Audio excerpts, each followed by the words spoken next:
Pak Kapolsdatin, kami ingin langsung saja, ada 3 pertanyaan yang menarik. Ini kebetulan muncul pada saat kita sedang berjuang menuntaskan pendataan SDGs pada Rakor Pokja. 1, Pak Kapolsdatin, ini terkait dengan menu survei individu pada kolom pekerjaan dan penghasilan setahun terakhir. Jadi kebetulan admin desa juga sedang melakukan pengecekan verifikasi terhadap data. Apakah yang dimaksud dengan penghasilan ini kaitannya dengan pemahaman penghasilan dengan pendapatan, antara income dengan revenue gitu ya.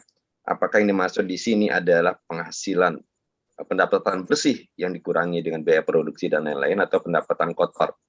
Karena Pak Ivan pernah bilang pendataan ini akan menghasilkan nanti produk domestik bruto di desa yang akan menggambarkan kondisi di desa. Yang kedua, pada kolom menu penghasilan itu terdapat jumlah nominal sumber penghasilan setahun gitu ya. Apakah jumlah ini sama antara info di menu pekerjaan dengan di menu penghasilan?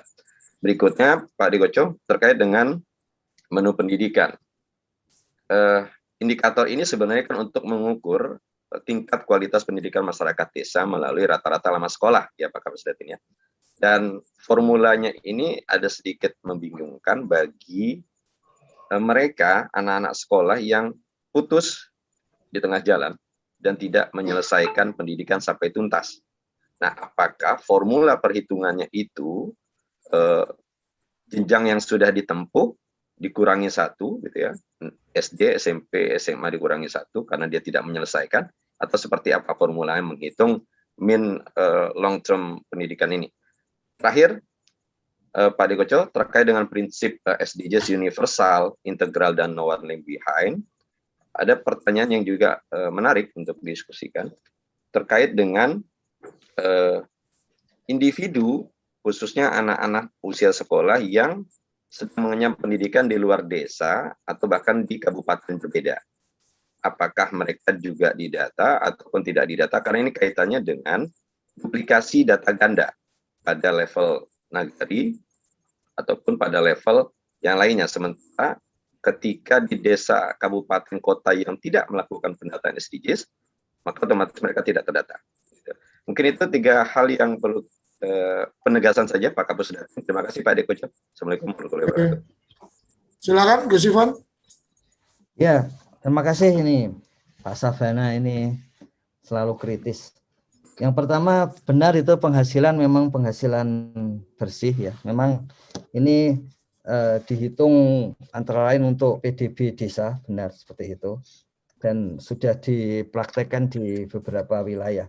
Kemudian yang kedua, pendidikan itu sebetulnya antara jenjang dengan tahun sekolah itu 2 hal yang berbeda. Jadi yang jenjang itu memang yang sudah ditamatkan, sementara tahun sekolah itu yang dia sedang melakukan sekolahnya berapa tahun gitu. Jadi hitungannya memang harus tahun itu, Gus Savana, bahwa bukan jenjang dikurangi 1, tapi hitung saja tahunnya begitu, supaya lebih memastikan gitu.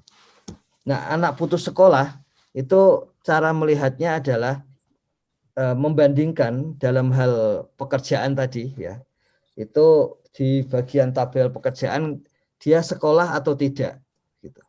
Kemudian pada saat itu dia ada di umur berapa gitu. Jadi membanding antara umur dan sekolahnya itu. Jadi kalau di umur misalnya tadi 16 gitu ya, berarti kan harusnya sudah mulai SMA, tapi dia tulisnya tidak sekolah, berarti pasti sedang putus sekolah di tahun itu begitu. Cara menghitung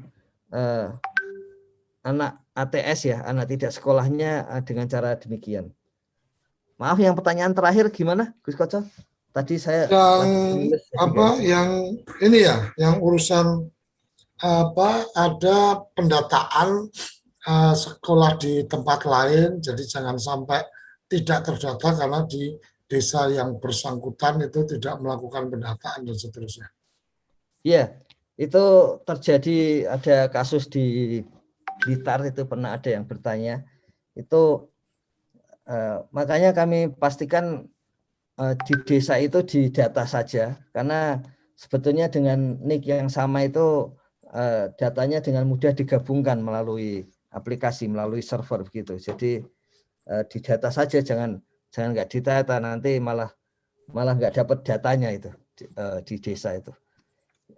Karena bagaimanapun ini itu yang benar-benar dimiliki desa begitu ya. Jadi begitu Gus Sabana, di khawatirnya memang di tempat lain nggak didata ya. Kemarin yang di Blitar itu ada anak pesantren, tapi dia tidak nginep di pesantren itu, tapi di desa tetangga. Kemudian Pokjanya itu, Pokja di desa 1 itu menghubungi Pokja di desa 2 ya, memastikan. Tapi kan itu kan desanya berdempetan sehingga Pokjanya bisa saling memastikan supaya terdata gitu. Tapi kalau tidak yakin di tempat lain terdata, ya kita data saja. Begitu Gus.